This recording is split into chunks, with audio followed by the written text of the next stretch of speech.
बेटे आगे चलते हैं। सबसे मेन पॉइंट है बेटे आज थोड़ा साइंस लिंक। कल हमने बेटा आपको हिंदी पढ़ाया, लाइव जो वीडियो थी बेटे। सबसे मेन चीज है बेटे उसे अच्छे से आप लोग कर लीजिए, आपको बोर्ड में उसका काफी बेनिफिट मिलेगा बेटे। ये कहा जाता है बेटे कि कभी कभी ऐसा होता है कि हमने पूरी साल किताब नहीं खोली और कुछ कम समय में अच्छा पढ़ लेते हैं तो शायद पेपर में वो आ जाता है तो बच्चा अच्छे से कर जाता बेटा। तो इसलिए बिल्कुल भी नर्वसता या किसी चीज बच्चे में कोई भी वो चीजें ना सोचे। देखो बेटा आप क्वेश्चन चलता साइंस लेंगे बेटे आज पहले, क्योंकि कल हमने साइंस नहीं पढ़ाई थी बेटे। कल केवल हिंदी पढ़ाई गई थी बेटा, 1 घंटे 27 मिनट लाइव जो पढ़ाई गई है उसे आप सभी बच्चे देख सकते।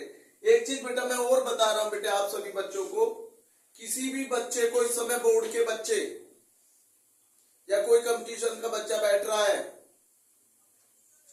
उसको कोई भी एक चीज है बेटा मैं कहना चाह रहा हूं, आप मन और श्रद्धा, एक अटूट विश्वास, कहते हैं ना कि वो बनाए रखो। कहते हैं कि विश्वास बहुत बड़ी चीज होती है ना बेटा सच में। तो इसलिए आप मन लगाकर पढ़िए। और कोई चीज नहीं आती है समझ में तो बेटा उसे कमेंट्स में आप लिख सकते हैं, मैं उसका आपको आंसर यहीं दूंगा अगले। बेटा सबसे मेन चीज है धारा मापी। क्वेश्चन है बेटा मेरा, धारा मापी में लोहे की कोड़ का क्या लाभ है? बेनिफिट, लाभ नहीं बेटे समझ में। मैंने पूछा धारा मापी में लोहे की क्रोड का क्या लाभ है, तो क्वेश्चन का आंसर लिखो बेटे। इसमें धारा मापी में लोहे की क्रोड से जो चुंबकीय क्षेत्र की तीव्रता बढ़ जाती है। किसकी तीव्रता बढ़ जाती है? चुंबकीय क्षेत्र की तीव्रता बढ़ जाती है। किसमें बढ़ जाती है? धारा मापी की लोहे की क्रोड से। क्लियर है? तथा बल रेखाएं ध्रुव खंडों के बीच केंद्रीय बिंदु की ओर जाती है। किसकी ओर जाती है? केंद्रीय बिंदु की ओर जाती है। अच्छे से समझिए, क्वेश्चन कई बार पेपर में रिपीट हुआ है। धारा मापी में लोहे की क्रोड का क्या लाभ है? बेनिफिट, फायदा नहीं बेटे समझ में। जो प्रॉफिट है उसका क्या है इसका? तो बेटे इसका धारा मापी में लोहे की क्रोड से चुंबकीय क्षेत्र की, देखो ये कितना इंपॉर्टेंट है यहां से, चुंबकीय क्षेत्र की तीव्रता बढ़ जाती है। पहला वो हो गया लाभ, चुंबकीय क्षेत्र की तीव्रता। तथा बल रेखाएं ध्रुव खंडों के बीच केंद्रीय बिंदु की ओर जाती है। किसकी तरफ जाती है? केंद्रीय बिंदु की ओर जाती है। क्लियर है बेटे? आगे चलते हैं अगले क्वेश्चन। आप सभी जानते हैं एक्सरे, एक्स किरणें। अच्छे से समझ लीजिए क्योंकि छोटी क्लास के बच्चे नहीं हो, सभी बड़ी क्लासों के बच्चे। आपने देखा होगा कोई चीज हो जाती है, जैसे मानो हड्डी में कोई फ्रैक्चर या कोई भी चीज आती है तो कहते हैं कि एक्सरे कराओ, नहीं बेटे समझ में। या कोई सूजन या कोई दर्द ज्यादा जो होता है कहते हैं एक्सरे कराइए, जिससे कि जब भी तो पता चलेगा अंदर क्या है। भाई जो अंदर की चीजें हैं वो एक्सरे किरणों के माध्यम से आएगी, जब भी तो हमें पता चलेगा कि बॉडी में क्या दिक्कत आई है, क्या परेशानी है। तो ये जो हमने क्वेश्चन लिखा बेटे, एक्स किरणें कोई बेटे एक्सरे बोलते हैं, इसको क्या बोल सकते हैं? एक्स किरणें, एक्सरे के दो प्रमुख उपयोग पूछे उसने, यूज, दो इंपॉर्टेंट यूज एक्स किरणें के। ये आपके दो लाभ, उपयोग मतलब इनका उपयोग क्यों किया जाता है, क्या फायदे हो सकते हैं उन उपयोगों का, या क्यों करते हैं उनका यूज। उपयोग बेटा गेट खोल दो थोड़ा, बेटा थोड़ा गेट खोल दो, वो निकल जाएगा। मेरा कहने का मतलब है एक्स किरणें के दो प्रमुख उपयोग। ठीक है बेटे, दो उपयोग, यूज करने आप प्रयोग। तो सुनिए बेटे, आप सभी जानते हैं जो हमारा चिकित्सा क्षेत्र, एक तो चिकित्सा क्षेत्र में यूज होता है इसका, एक बेटा औद्योगिक क्षेत्र में भी इसका प्रयोग होता है। मैंने लिखा है कि औद्योगिक और सुरक्षा जैसी चीजों में भी एक्सरे किरणें का प्रयोग होता है, उपयोग। दूसरा कैसे? चिकित्सा क्षेत्र का मतलब है बेटे मेडिसिन। क्या बेटे? मेडिसिन से जुड़ा। अभी मैं कह रहा था बेटे, मानो कोई फ्रैक्चर हो गया है, कोई हड्डी में दिक्कत आ गई है, हड्डी टूट गई है, तो डॉक्टर्स क्या बोलेंगे आपसे कि इसका एक्सरे करा के लाइए, एक्सरे। तो एक्स के माध्यम से जो एक्सरे होते हैं उनके माध्यम से पता लगाते हैं कि हमारी हड्डी में क्या हुआ है, क्या फ्रैक्चर है या नहीं। तो ये सब किसके माध्यम से होते हैं? एक्सरे या एक्स किरणें के माध्यम। ठीक है बेटे। या बेटा कोई ट्यूमर,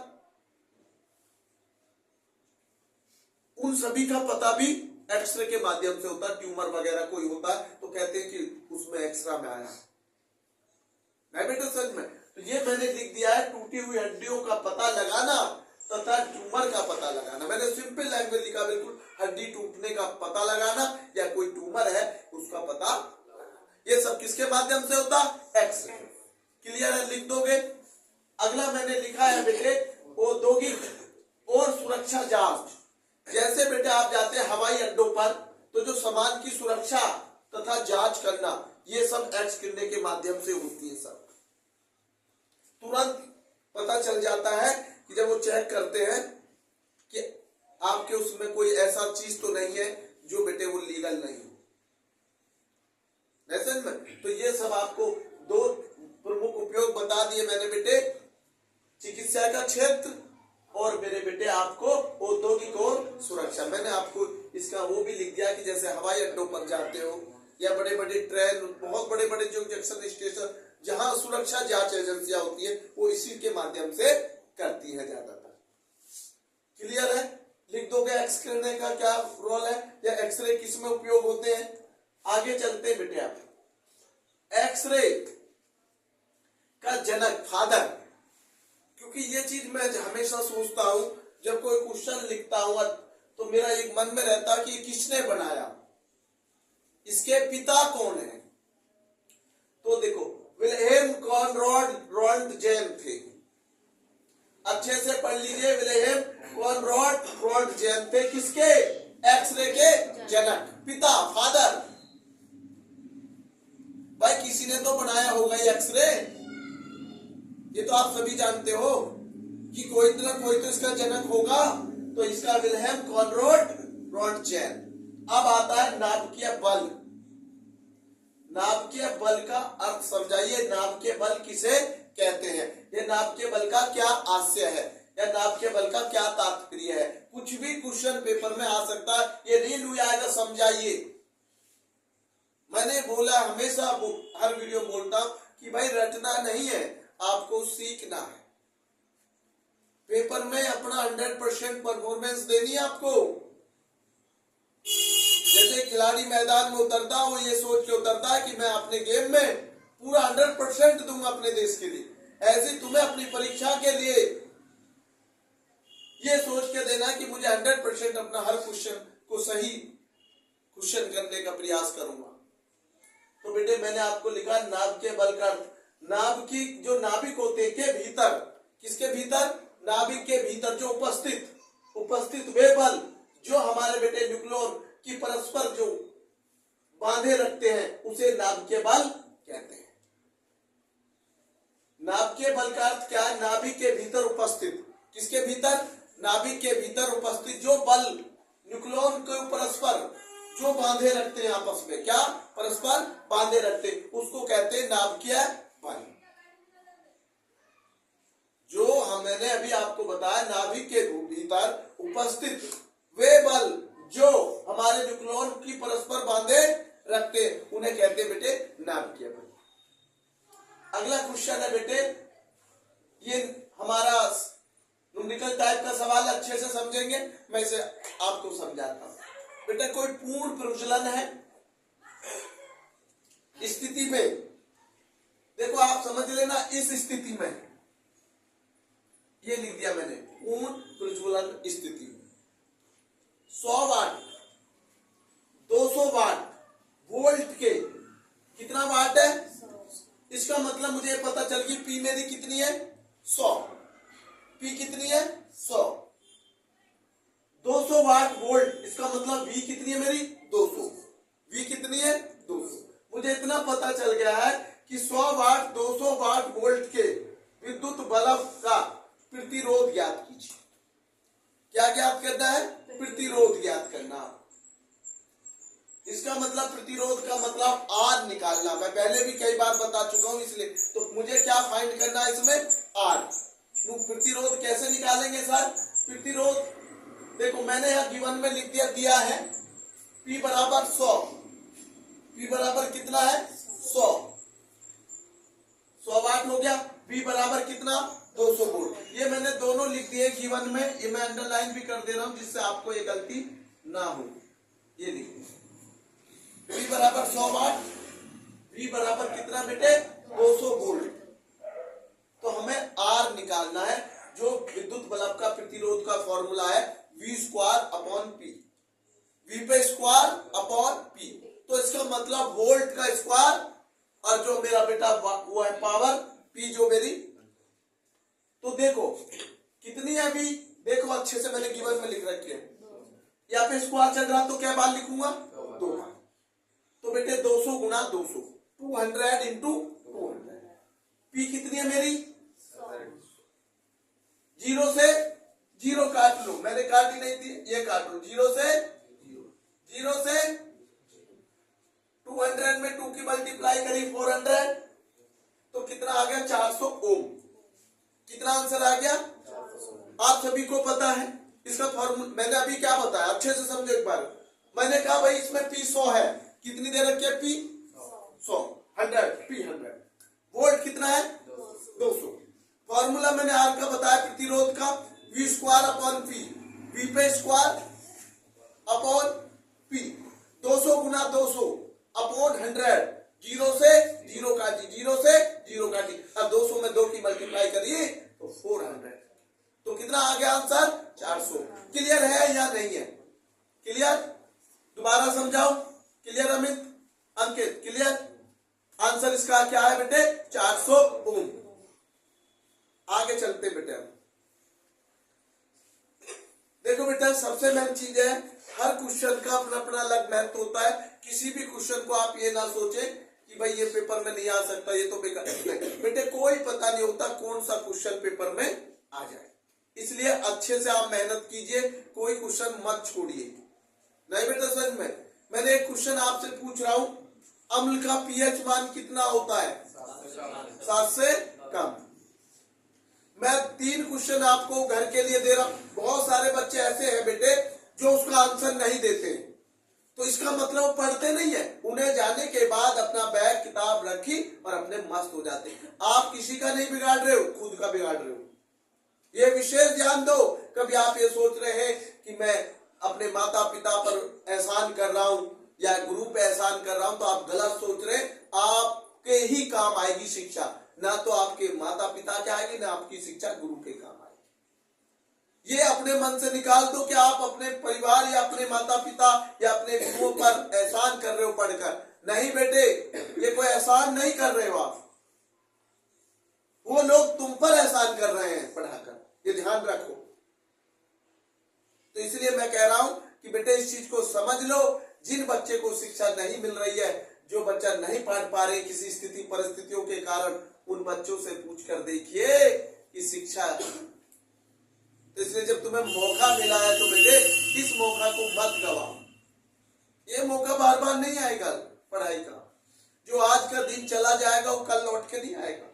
जो समय चला गया वो कभी वापस नहीं आएगा। वो तो अपनी गति से चल रहा है समय, हम समय से पीछे चल रहे हैं। समय तो निरंतर चल रहा है। तो इसलिए कहता हूं जीवन चक्र है ये बेटे, इसको बोझ मत समझिए। शिक्षा को अपनी लाइफ का एक सबसे अच्छा सुनहरा समझकर लम्हे उनको पढ़ाई करें। ये तुम्हें धोखा नहीं देगी शिक्षा, सब चीज धोखा दे जाएगी, शिक्षा तुम्हें धोखा नहीं देगी।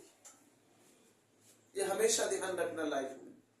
मैं पहले कह चुका हूं, सही मायने में आगे बढ़ने के लिए 3 चीजों का होना बहुत जरूरी है। लक्ष्य, अच्छा गुरु और एक अच्छा दोस्त जो आपको आगे बढ़ाने में सबसे प्रेरणा होता है। संगत का सबसे बड़ा असर होता है।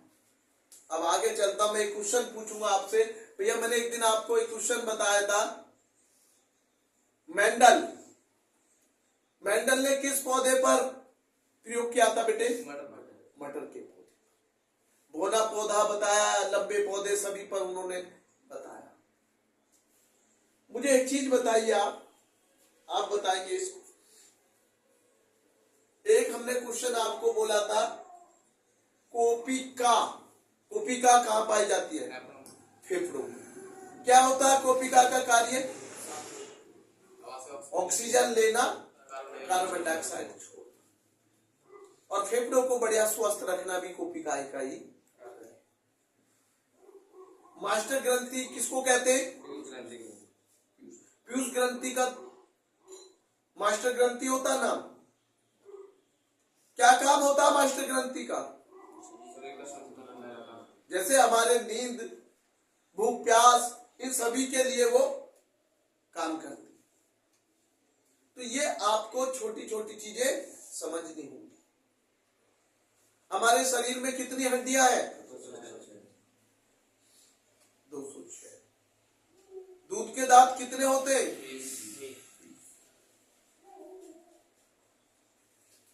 सबसे बड़ी हड्डी कौन सी होती है?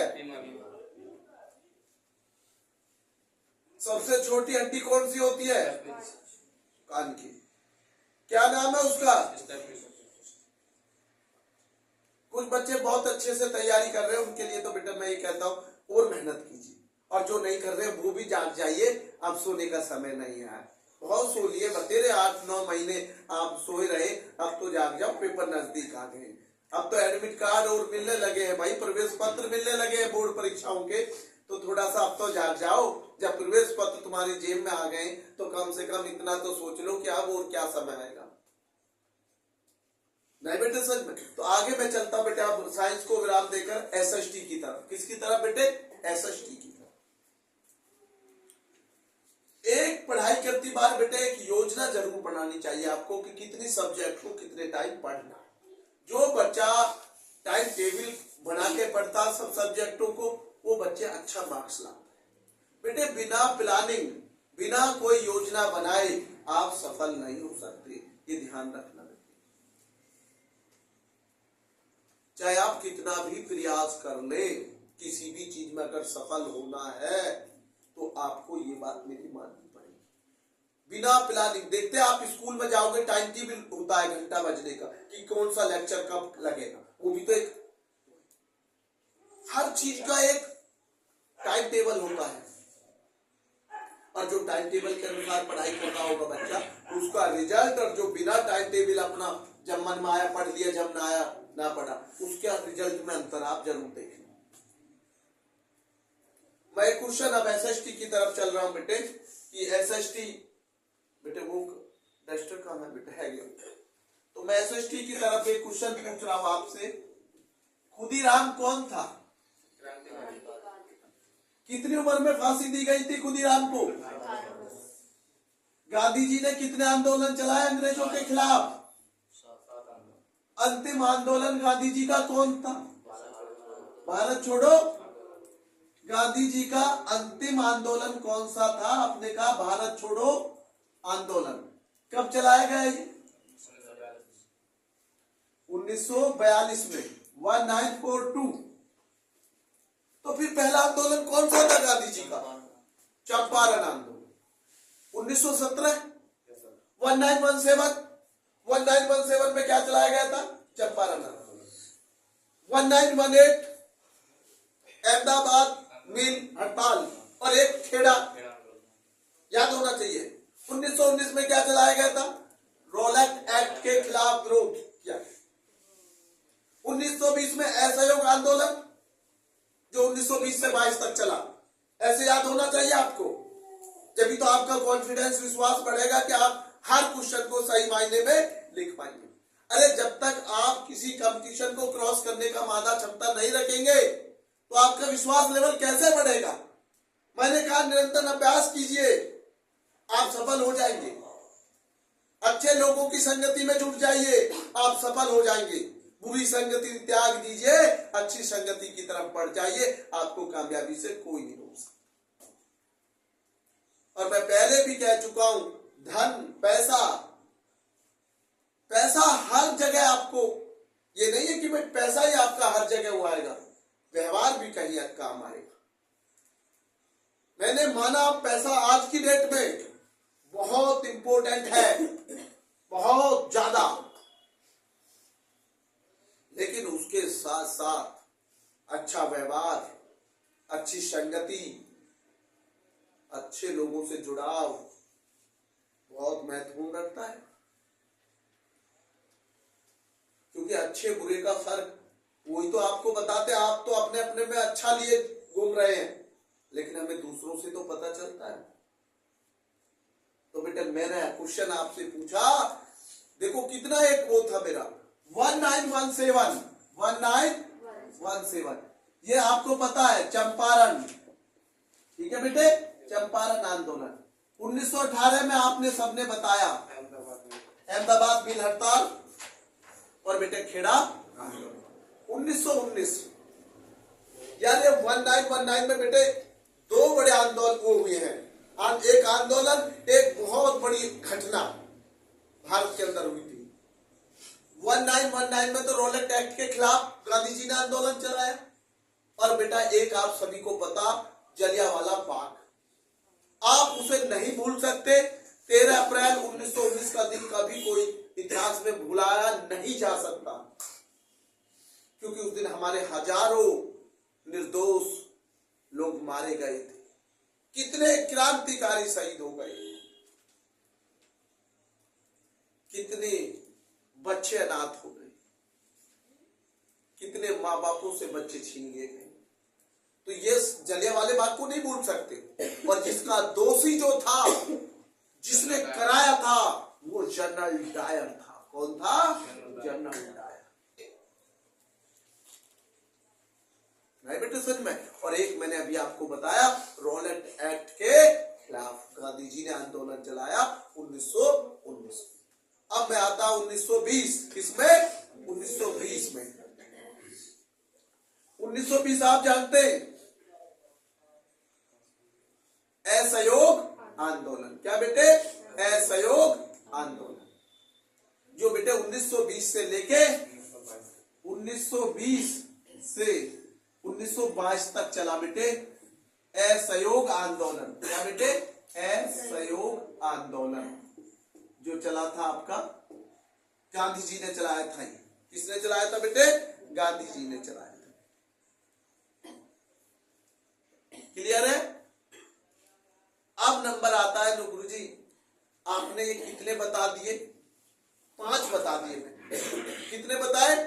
क्योंकि 1917 1, 1918 में 2, 3, 1919 में 4 और 1920 में 1 छठा 1930 छठा गांधी जी का आंदोलन, दांडी मार्च या सविनय आंदोलन, जो कब चलाया गया था? 1930। नहीं बेटे समझ में। लास्ट आंदोलन था 1942 गांधी जी का 7वां आंदोलन, भारत छोड़ो आंदोलन। उसके बाद तो कोई आंदोलन का मायने ही नहीं रखता था, जब भारत छोड़ो आंदोलन चला चुके थे। भारत छोड़ो आंदोलन। एक क्वेश्चन हमने पूछा था आपसे, द्वितीय विश्व युद्ध कब हुआ? हमने क्वेश्चन बताया था आपको, द्वितीय, हमने प्रथम विश्व युद्ध बहुत पहले बता दिया, कई बार बता चुके, 1914 से लेकर 1918 तक चला।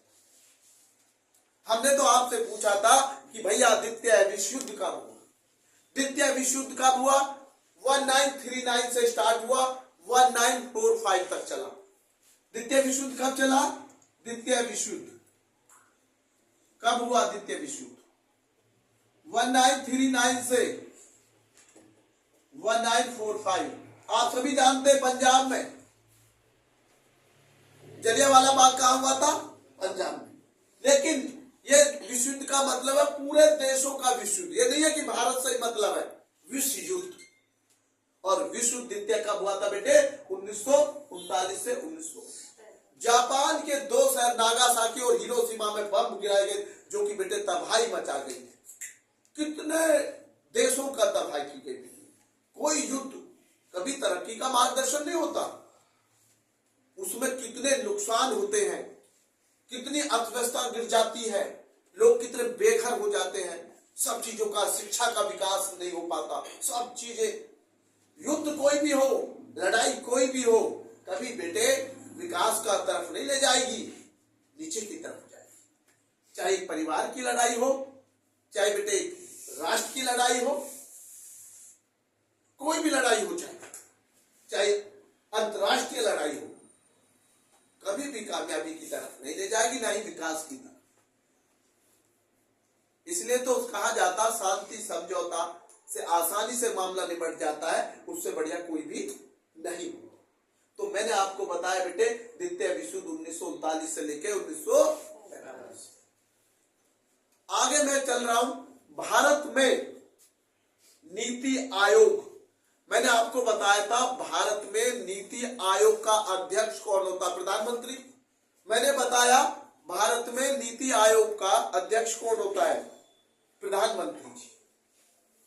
प्रधानमंत्री जी कौन हमारे, नरेंद्र मोदी। लेकिन मेरा क्वेश्चन पता आज क्या है कि ये कब बनाई गई, या इसका गठन कब हुआ, भारत में नीति आयोग का गठन कब हुआ, मेरा क्वेश्चन तो ये है आज।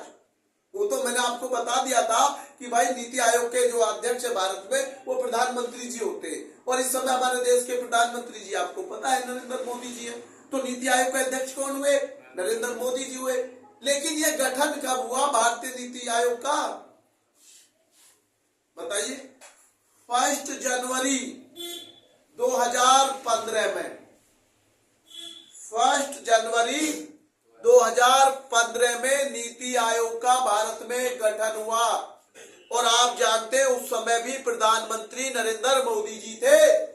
तो इसलिए प्रथम जो बने, अगर क्वेश्चन ये भी पूछा जाता भारत में नीति आयोग के प्रथम अध्यक्ष कौन बने, तो नरेंद्र मोदी।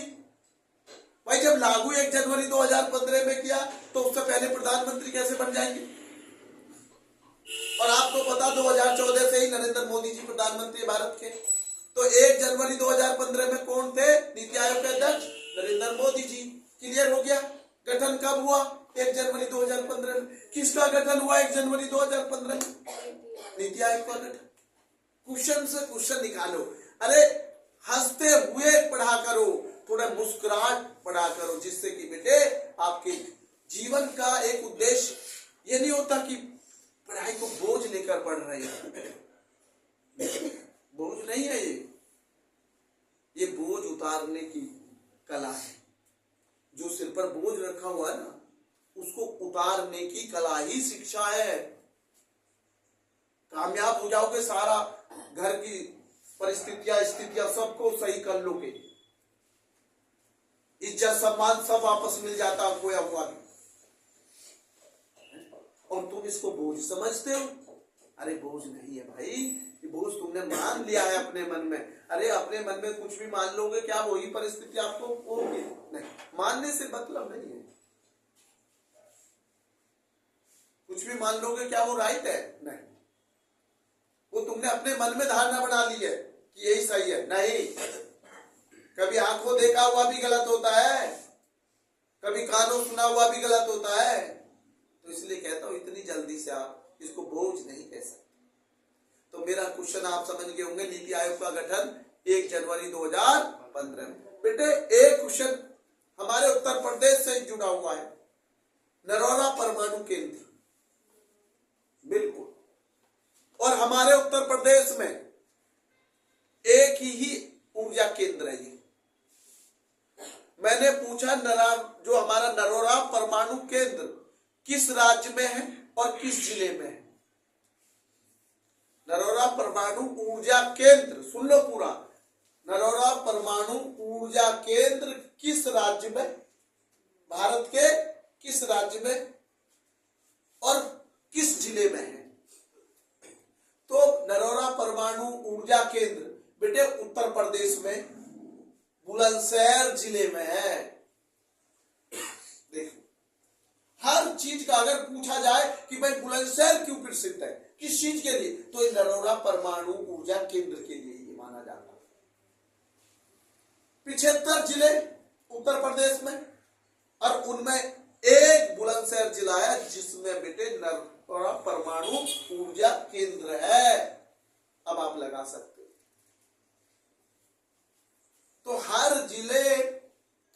अपना अपना महत्व है। आपको ये नहीं पता था हमारा बुलंदशहर जिला भी किसी के लिए प्रसिद्ध है बेटा, ऊर्जा परमाणु केंद्र का हुआ है। नरोरा परमाणु जो हमारा किस जिले में बेटे, वो बुलंदशहर जिले में नरोरा परमाणु ऊर्जा केंद्र। क्लियर है? आगे चलते।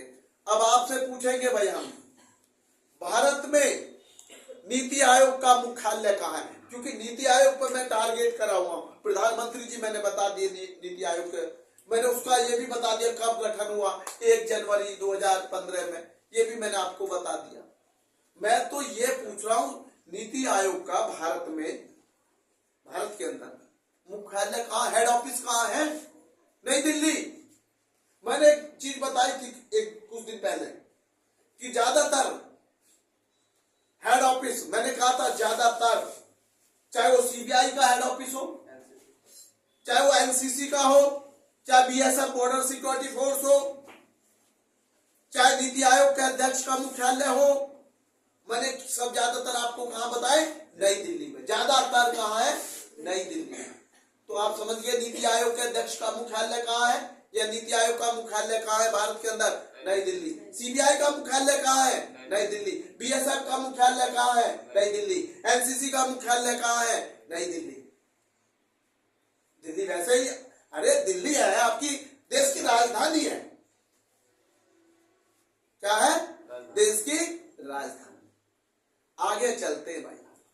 इस क्वेश्चन को आपने सुना होगा, चीनी, जो चीनी देश, चीन को चीनी कह देते हैं। तो चीनी क्रांति प्रथम कब हुई? समझना भाई, हर चीज की क्रांति आई है हर देश में ज्यादातर। मैंने पूछा चीनी प्रथम क्रांति कब हुई? चीनी प्रथम क्रांति कब हुई? प्रथम पूछिए, क्रांति तो कई हुई है, एक दो हर किसी में आ जाती है। मैंने क्वेश्चन समझना, चीनी प्रथम क्रांति कब हुई? 1911 में हुई। चीनी प्रथम क्रांति कब हुई? 1911 में। जिस समय हमारे देश की राजधानी दिल्ली बनाई गई थी, उस समय चीनी क्रांति चल रही थी। क्योंकि आप सबको बता, दिल्ली राजधानी कब बनी? 1911 में, क्योंकि उससे पहले हमारे देश की राजधानी कोलकाता हुआ करती थी। तो उस समय जब दिल्ली राजधानी बनाई तो चीनी क्रांति का, वो भी उसी सन में हुई, 1911 में। दो क्वेश्चन एक क्वेश्चन से वो बन रहे हैं। 1911 भारत की राजधानी बनाई गई दिल्ली, 1911 में चीनी क्रांति चल रही थी। नहीं बेटा, समझ में क्या चल रही थी? चीनी क्रांति। अब मैं आता हूं रूस की क्रांति से पहले फ्रांस की क्रांति। कौन बच्चा बताएगा फ्रांस की क्रांति कब हुई? फ्रांस की क्रांति 1789। फ्रांस की क्रांति कब हुई? 1789। चीनी क्रांति कब हुई? 1911। नीति आयोग का गठन कब हुआ? 1 जनवरी 2015 में। नीति आयोग के गठन के अध्यक्ष कौन है? प्रधानमंत्री नरेंद्र मोदी जी। नीति आयोग के गठन का मुख्यालय कहाँ है? नई दिल्ली। क्वेश्चन से क्वेश्चन, बिल्कुल माइंड फ्री होकर पढ़िए। आप क्वेश्चन भूल ही नहीं सकते अगर आपने माइंड फ्री होकर पढ़ा। क्वेश्चन जब भूलते हैं जब क्वेश्चन में इंटरेस्ट नहीं है पढ़ने में, केवल बोर्ड एक मजबूरी के तहत पढ़ रहे हैं कि मैं पढ़ना है, कल पेपर है। अरे भाई, ऐसी भी क्या मजबूरी जो तुम्हें पेपर पढ़ने के लिए भी ये कह रहे हो कि मजबूरी है गुरुजी, अब तो पढ़ना पड़ेगा। मजबूरी का नाम मत देती साहब पढ़ाई को। ये तुम्हारा जीवन संवार देगी। जिसे आप मजबूरी कह रहे हो, जिसे आप बोझ कह रहे हो, वो तुम्हारा जीवन को बदल देती है शिक्षा किताब। एक रिजल्ट पूरे परिवार की तकदीर बदल देती है। जब एक रिजल्ट आता है कामयाबी का तो दूर तक आवाज जाती है, ऐसा जो बेटे। और जब असफल हो जाते हैं तो जो पड़ोसियों की खुशी है वो आपको दूर से दिखाई दे जाएगी। सफल पे बहुत कम लोग खुश होते हैं, असफलता पर बहुत खुशी मिठाइयां बढ़ती हैं पड़ोसियों में आसपास। इस ध्यान देना, आज की दुनिया में कभी आप ये सोच रहे हो, गम करने वाले बहुत कम हैं, खुशी मनाने वाले बहुत ज्यादा हो जाते हैं असफलता पर। किस पर? असफलता पर। तो इसलिए कहता हूं, समय है, समय के अनुसार बेटे सीख जाओ कि वक्त क्या कहता है। तो मेरा आगे का क्वेश्चन है बेटे आपसे, मैंने अभी आपको बताया बेटे फ्रांस की क्रांति 1789। नीति आयोग का मैं बता चुका हूं कि बेटे प्रथम अध्यक्ष कौन थे? नरेंद्र मोदी जी। अब मैं पूछ रहा हूं बेटा, अच्छे से समझना, सबसे ज्यादा लड़ाकू विमान, क्या बेटे सबसे ज्यादा लड़ाकू विमान किस देश के पास है? मेरे क्वेश्चन है, सबसे ज्यादा जो लड़ाकू विमान है, आप सब जानते हैं लड़ाकू विमान, वो विश्व में किस देश के पास है? विमान किस देश के पास सबसे ज्यादा? अमेरिका के पास। जब तो अमेरिका धमकी दे देता सबको। अमेरिका के पास सबसे ज्यादा जो लड़ाकू विमान है वो अमेरिका के पास है बेटे। इसलिए अमेरिका हर देश पर दबदबा बनाए रखता है। जो आप सभी जानते हैं कि वो शस्त्र, देश की अर्थव्यवस्था, पैसा, बहुत सारी चीजों से मजबूत है। नहीं बेटे बात, उसके पास क्षेत्रफल भी खूब बड़ा है। ये नहीं है कि अमेरिका एक अपने आप में अलग बनाए हुए। तो बेटे सबसे ज्यादा लड़ाकू विमान किस देश के पास है? अमेरिका के पास है। एक गांधी जी ने गांधी इरविन समझौता, गांधी इरविन समझौता, बेटे कितना टाइम होगा वो देख लेना बेटे, 52 होते नहीं मुझे बता देना बेटे। 50 गांधी इरविन समझौता।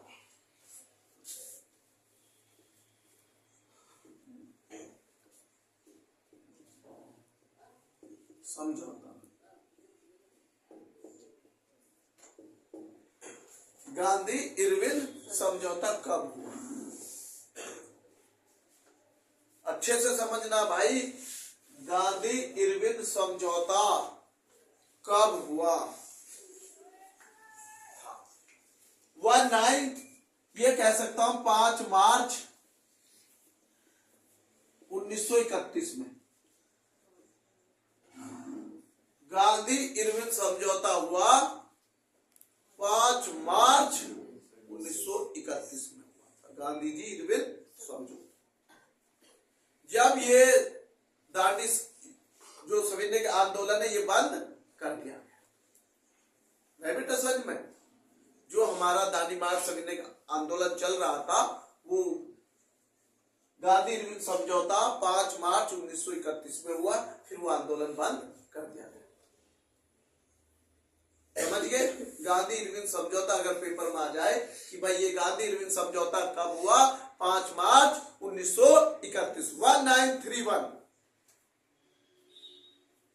और आप सभी को पता है 23 मार्च 1931 को फांसी दी गई थी भगत सिंह, सुखदेव, राजगुरु, पता है ना?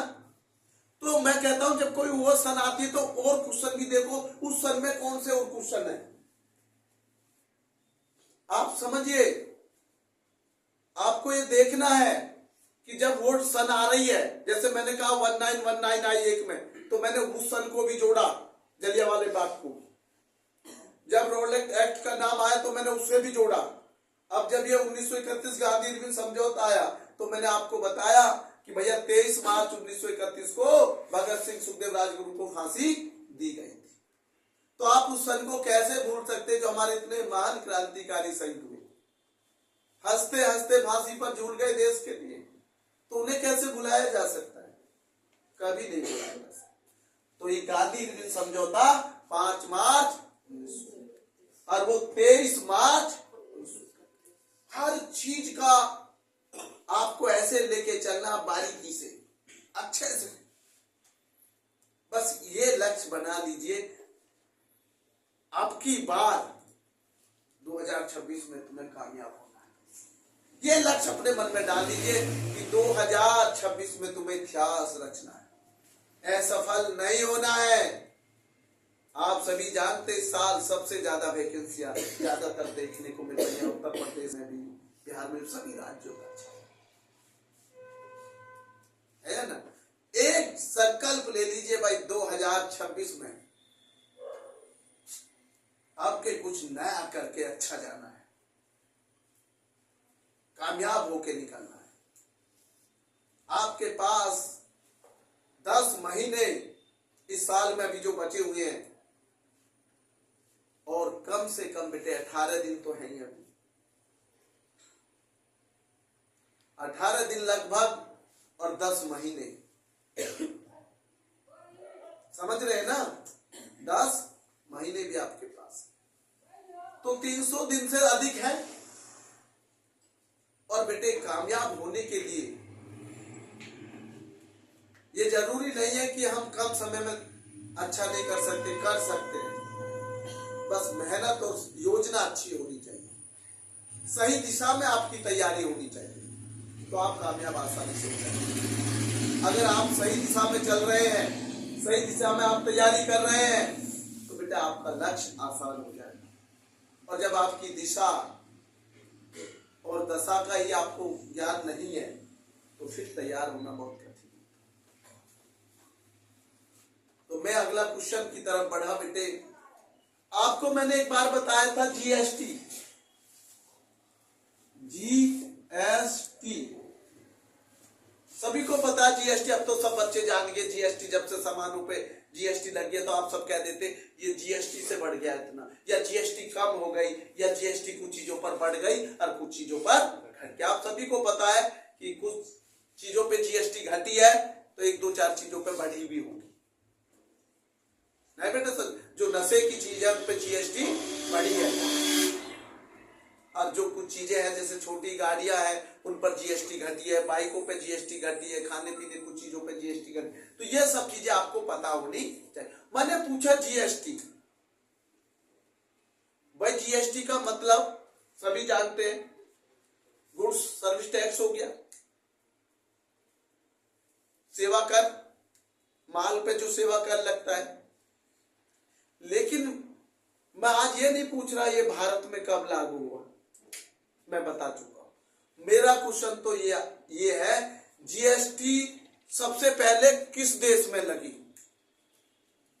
या जीएसटी लागू करने वाला पहला देश कौन सा था। मैं तो ये कहना चाह रहा हूं जीएसटी लागू करने वाला पहला देश कौन था, मैं ये पूछ रहा हूं, या कौन हा।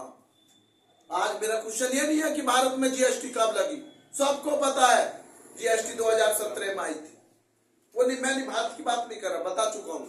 मैं आज आपको क्वेश्चन जो पूछ रहा हूं कि कौन सा देश ऐसा था, जो हमारे 206 देश हैं उनमें से ऐसा एक देश कौन सा था जिसने पहले जीएसटी लागू की, वो कौन था, फ्रांस।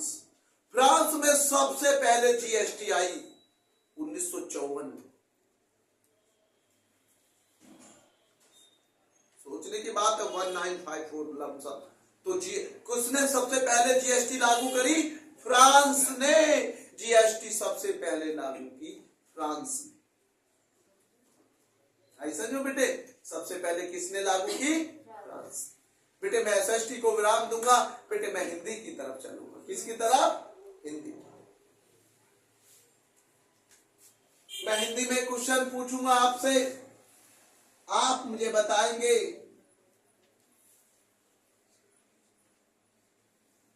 सर क्वेश्चन क्या है। क्वेश्चन बहुत लाजवाब है आपके लिए। आंसू, नो आंसू तो सर आप खतरनाक। आंसू किसकी रचना है, आंसू किसकी रचना है, जयशंकर प्रसाद की। आंसू किसकी रचना है, जयशंकर। एक दिन हमने पूछा था चंद्रगुप्त और स्कंदगुप्त किसके नाटक हैं, जयशंकर। बेटे एक दिन मैंने आपको जल प्रदूषण, वायु और ध्वनि दो प्रदूषण मेरे बच गए थे, मैं उन्हें पूरा करूंगा। मृदा प्रदूषण नहीं आए बेटा समझ में, मृदा प्रदूषण या भूमि प्रदूषण।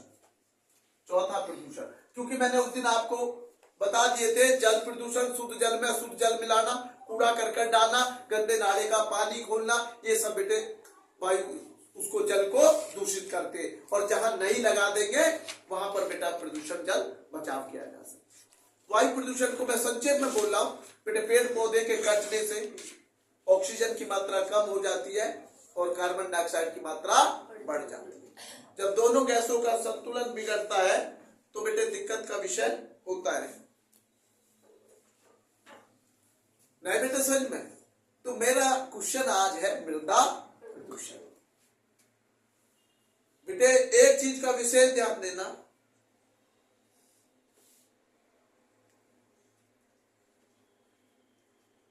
हेलो नमस्ते नमस्ते बेटे, अभी आपको 5 मिनट लगेंगे।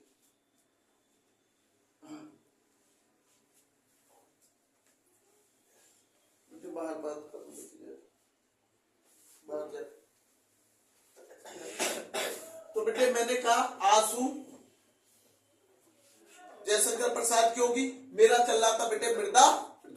बेटे भूमि के साथ, किसके साथ बेटे, भूमि के साथ छेड़खानी करना, भूमि की ऊपरी परत को काटना छाटना मृदा अपरदन कहलाता है या मृदा प्रदूषण कहलाता है।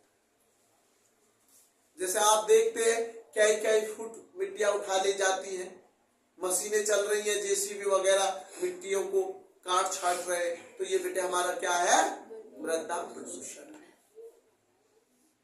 इसलिए बेटे भूमि के साथ जो छेड़खानी होती है बेटे, वो नहीं बेटे सच में नहीं करनी चाहिए। अगर आपने वहां से कोई मिट्टी उठाई है जमीन से बेटे, वहां पेड़ पौधे या हरी घास लगा देनी चाहिए, जिससे उसके बारीकी कण उड़कर वायु को दूषित ना करे। नहीं बेटे सच में, इसलिए बेटे मृदा अपरदन को बचाना, वो भूमि को काट छाट नहीं करना चाहिए, क्योंकि उससे बेटे हमारा मृदा प्रदूषण होता है। अब हमारा लास्ट प्रदूषण है रेडियोधर्मी प्रदूषण। इस प्रदूषण को मैं कहूंगा ये बहुत खतरनाक प्रदूषण होता है, रेडियोधर्मी प्रदूषण। ये बेटे परमाणु परीक्षण, मिसाइल, बड़े बड़े गोला बारूद, ये जो सभी परीक्षण किए जाते हैं, ये बेटे हमारे रेडियोधर्मी प्रदूषण को बढ़ावा देते हैं। इसलिए ऐसे स्थान पर किए जाते हैं जहां दूर दूर तक जीव जंतु या जनसंख्या कोई भी ना हो, क्योंकि उसका प्रभाव बहुत बुरा पड़ता है। क्योंकि बेटा ये बहुत सारी बीमारियों को भी जन्म देता है, भयंकर कैंसर, टीबी जैसी बीमारियों को भी बेटा रेडियोधर्मी प्रदूषण बढ़ावा देता है।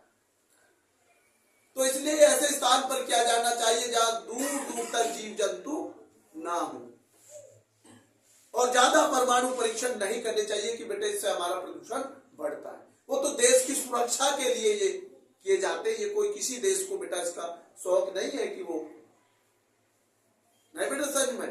तो इसलिए मैं आपको कहता हूं, हमारे कितने प्रदूषण बताए मैंने, जल प्रदूषण, वायु प्रदूषण, ध्वनि प्रदूषण, मृदा प्रदूषण, रेडियोधर्मी प्रदूषण। नहीं बेटा सच में। टाइम कितना हो गया बेटे, आगे चलता हूं बेटे। मैं हिंदी में मैं आपको बता रहा हूं बेटे, इस चीज का जरूर आप ध्यान दें, जो 12th क्लास के बच्चे का विशेष तौर पे मैं बोल रहा हूं। एक हमारे पेपर में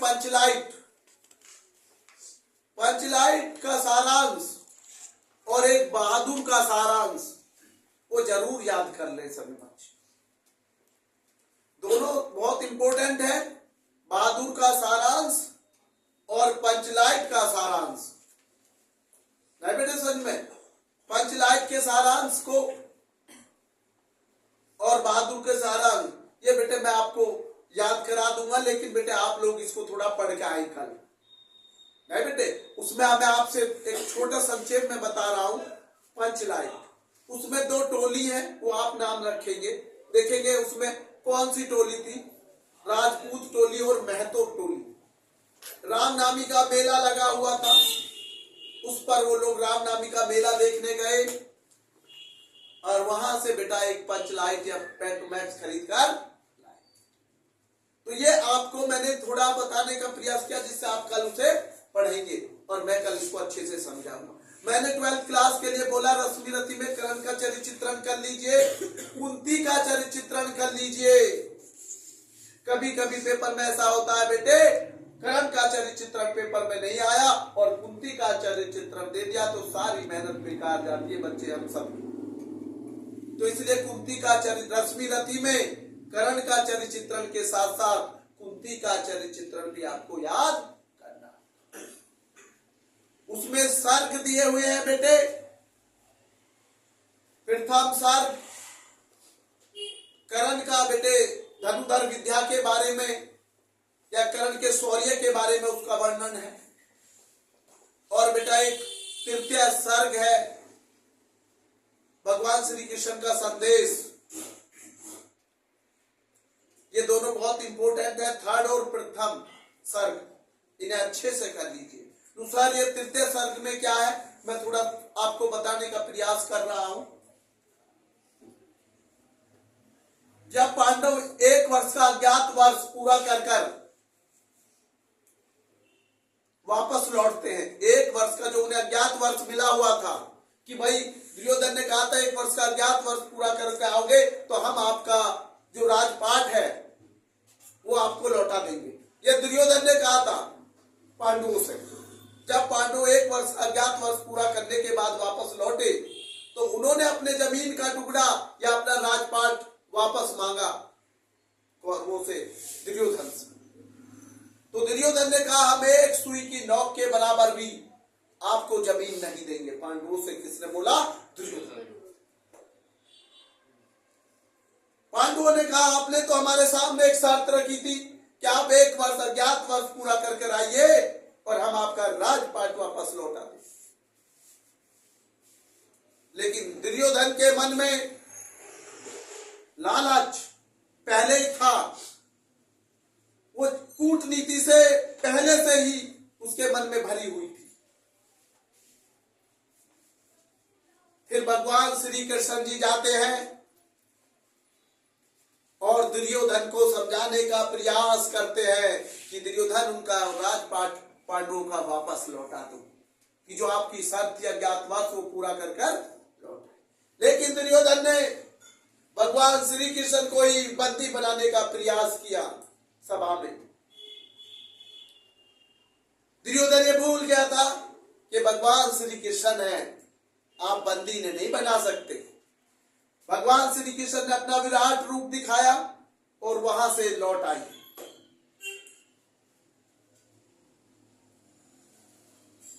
तो जब वहां रास्ते में लौट रहे थे तो उनकी भेंट कर्ण से हुई।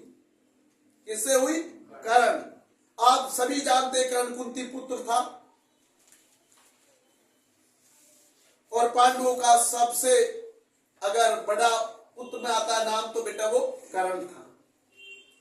लेकिन भगवान श्री कृष्ण उसे समझाते हैं कि आप दुर्योधन की तरफ से युद्ध ना लड़े, आप पांडवों के बड़े भाई हैं, आप उनकी तरफ से साथ में जुड़े। लेकिन बेटे कर्ण कोई बात नहीं मानता और चला आता है। यह है कृष्ण के संदेश में तृतीय सर्ग में संचित मैंने आपको बताया। बड़े अच्छे से मैंने आपको समझाया, मेरे हिसाब से याद हो गया होगा भाई। जाके कॉपी में उतार लो, समय वो है जितना पढ़ोगे उतना थोड़ा है, अब समय नहीं रहा। एक एक दिन पेपर का घटता जा रहा। कल 10 दिन थे, आज 9 दिन बच गए हैं और कल 8 दिन बच जाएंगे। तो मैं इसलिए सभी बच्चों से बेटे उनके लिए बहुत बहुत शुभकामना। सभी बच्चे तैयारी करें। जय